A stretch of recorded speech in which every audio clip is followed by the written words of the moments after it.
Coïncidence ? Permets-moi d'en douter. Bienvenue dans Synchronicité, le podcast qui t'aide à te retrouver avec un peu d'astro, de spiritualité, mais beaucoup de bonnes vibes.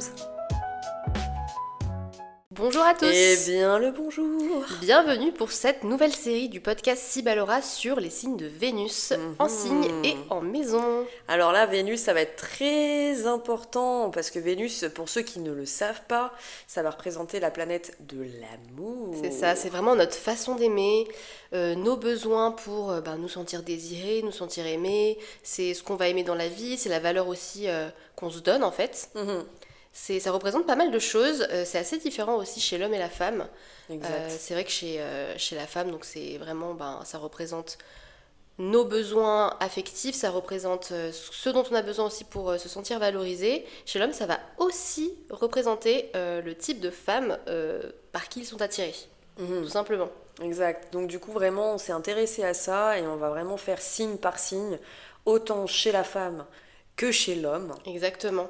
Et c'est vrai que chez l'homme, il y a une petite différence dans le sens où, en fait, donc ça va représenter le style de femme qui les attire, mais le signe lunaire, lui, il va vraiment représenter une énergie dont ils ont besoin pour créer une relation long terme et pour vraiment s'engager. Donc je vous invite vraiment à aller voir l'épisode sur les signes lunaires qu'on a fait, où on vous explique vraiment tout ça, tout ce dont un homme a besoin en fait selon sa lune. Exact. Et aussi, pourquoi pas, d'aller faire un petit tour sur notre site Sibalora parce qu'on a créé un PDF synastrie. Donc la synastrie, ce sont les compatibilités amoureuses. Et donc là, pour le coup, ça va vraiment prendre en compte tout votre thème astral avec le vôtre et celui de votre partenaire, simplement. Et donc, la Vénus sera tout aussi importante. Donc franchement, n'hésitez pas à aller faire un petit tour, vraiment. Et puis, écoutez, j'espère que vous êtes bien installés. C'est parti. C'est parti. On y va.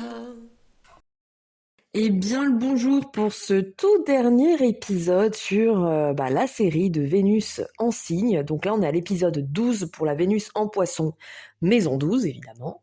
Donc là, on va regarder un petit peu cette Vénus assez mystique, parce que on finit le meilleur pour la fin. Ça va être vraiment tout ce qui va représenter l'amour, le côté passionné, la rédemption. Là, on va être dans la Vénus des artistes, des poètes, tout ce qui va être mystique, des amants qui aiment sans limite. Moi, je vois vraiment cette Vénus un peu comme la Vénus, The Vénus romantique, hyper passionnée, des films d'amour à la Roméo et Juliette. Enfin, vraiment, moi, je vois cette Vénus très sincèrement comme ça. Donc là, on est sur une Vénus en eau, si vous l'avez bien compris. Donc, la Vénus en eau, comme le Scorpion, le Cancer et le Poisson. Donc là, on est gouverné par Neptune. Donc, on va être sur une Vénus qui rêve, qui compatit, qui pardonne, qui se donne. Là, vraiment, encore une fois, on est sur un amour qui est vu comme une offrande, quoi, une musique. Enfin, on aime au-delà du visible, parfois même au-delà du réel, quoi. Cette Vénus-là, elle est hyper, hyper profonde, hyper, hyper intense. Vraiment, ces personnes qui vont avoir cette Vénus vont être hyper intuitifs. Ils vont être hyper sensibles. Ils vont tout ressentir. Ils vont tout absorber. Et ils vont énormément idéaliser. Beaucoup. Petit tips, j'ai ma Vénus en poisson. Donc, je sais de quoi je vous parle, les gars. Donc là, pour le coup, on va être des personnes qui vont vite tomber amoureuses, mais ce que j'appelle de l'âme. Ça peut être dans un regard, ça peut être dans ce que cette personne représente, ça peut être vraiment un rien, quoi. Ces personnes-là sont pas forcément, enfin les femmes qui ont leur Vénus en poisson sont pas forcément attirées par un physique, pas nécessairement. Ça peut être un petit détail, une façon de parler, sa gestuelle, sa voix, ça peut vraiment être quelque chose de tout bête. Ça ressemble un petit peu à la Vénus en balance quelque part dans le fond. Pour le coup, par contre, attention, parce que cette grande réceptivité-là, ça rend ces Vénus-là très vulnérables, parce qu'on peut aussi aimer des gens qui peuvent être inaccessibles, absents ou blessants, parce qu'on va peut-être pas forcément voir les red flags. Ces personnes qui ont cette Vénus-là vont aimer avec une foi, mais une foi peut-être même un peu sacrificielle parfois. Elles peuvent s'oublier pour l'autre, se perdre dans ses illusions, mais elles sont aussi capables d'un amour. Mais je crois que sur tout le signe du zodiaque, et c'est pas parce que je l'ai en Vénus, mais c'est de c'est un amour pur, inconditionnel, quoi. Ces personnes-là, quand elles aiment, mais avec un grand A. C'est vraiment, c'est un sanctuaire pour ces Vénus, l'amour. C'est un truc de malade. Enfin, c'est même inconditionnel, encore une fois. C'est ce que je vous disais. Cette Vénus-là, c'est quand vous avez une personne qui a sa Vénus en Poisson qui vous aime, mais vous êtes hyper chanceux. Moi, je vous le dis. C'est pas parce que je l'ai, encore une fois. Non, mais vraiment, c'est un truc de fou. Si vous avez la chance de rencontrer des personnes qui ont leur Vénus, que ce soit en Cancer, en Taureau ou en Poisson, vraiment, là, vous êtes trop bien parce que ce sont des personnes qui aiment à 100% et qui ont une loyauté, un amour infini. Mais encore une fois, comment on séduit aussi cette Vénus en Poisson? Bah, délicatesse, l'écoute, un petit brin de poésie entre guillemets, même si c'est pas forcément des grandes déclarations d'amour, mais encore avec ce côté subtil.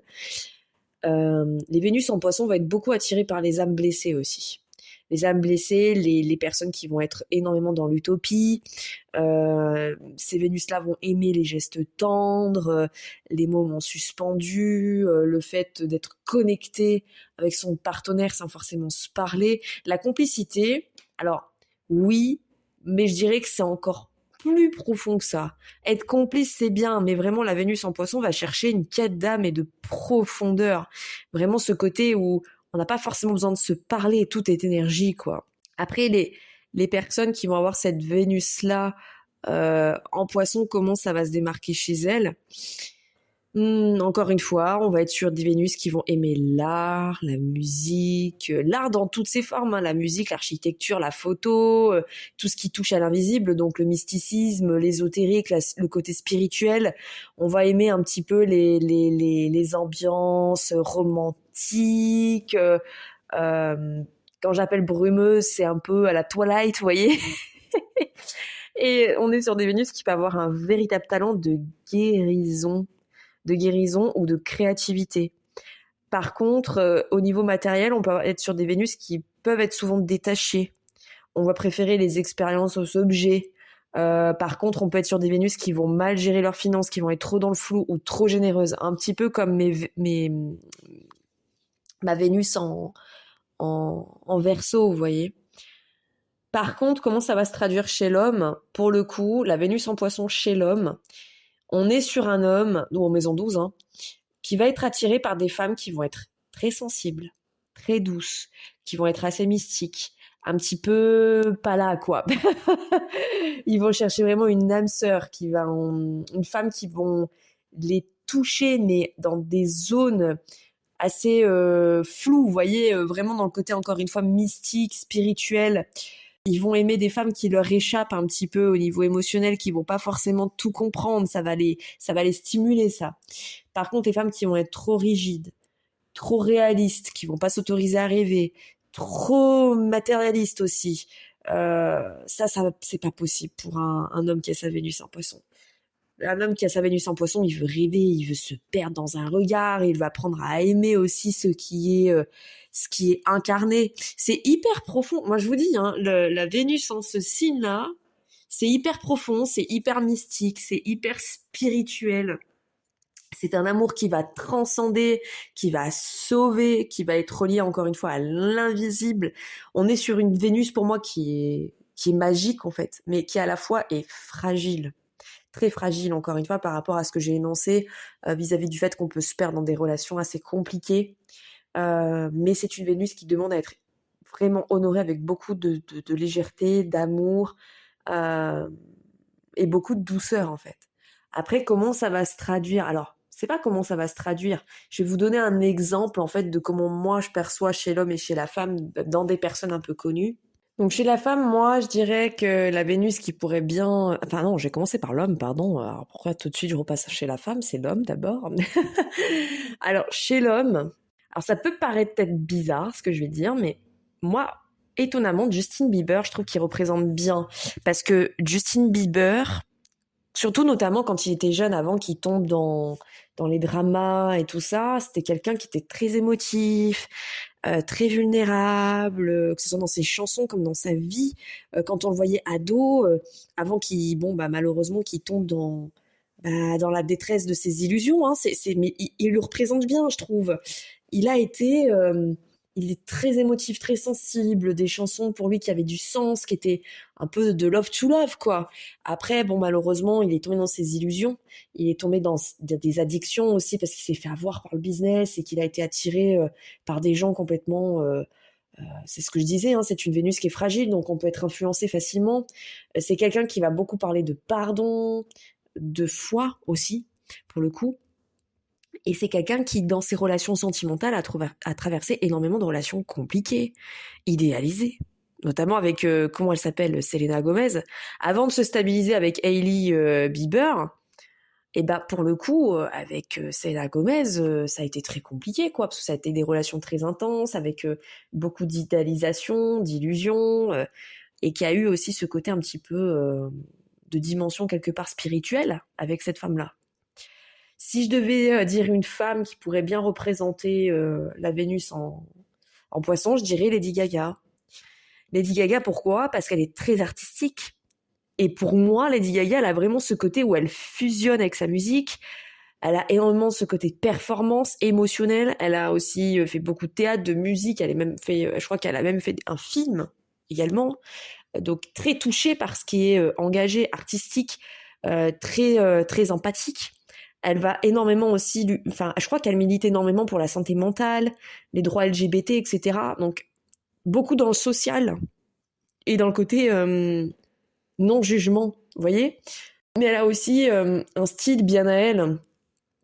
Et en amour, pour le coup, Lady Gaga, elle est connue pour sa profondeur émotionnelle. Hein. Et aussi, elle a eu des relations très intenses, voire compliquées. Donc, pour moi, encore une fois, on représente bien cette verso-là.